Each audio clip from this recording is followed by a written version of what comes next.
Read and learn, shine so bright. Smart kids grow with moonlight. Read and learn, shine so bright. Smart kids grow with moonlight. E-Schoolify series, fun and true. Learning dreams for me and you. Welcome to E-Schoolify series.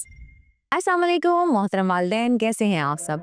तो आज हमने बच्चों को पढ़ाया हर्फ हे की पहचान कराई।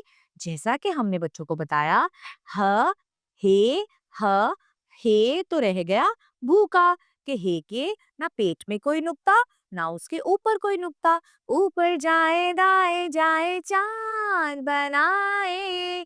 हे ह हॉर्स, हे ह हवेली। आपने बच्चे को हे पढ़ना सिखाना है, बच्चों को पढ़ना सिखाना है, हे की आवाज सिखानी है।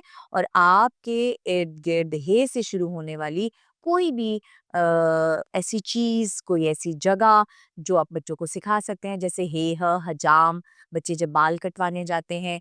हे ह हलवाई, और जैसे आप घर में कभी हलवा पकाएं तो बच्चों को आप सिखा सकती हैं हे ह हलवा।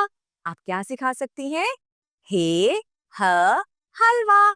और हे से शुरू होने वाली नज्म की दोहराई आप लोगों ने घर पे बच्चे को बहुत अच्छी तरह से करानी है। इसके साथ ही मरियम नकवी को इजाजत दें। शुक्रिया। अल्लाह हाफ़िज़।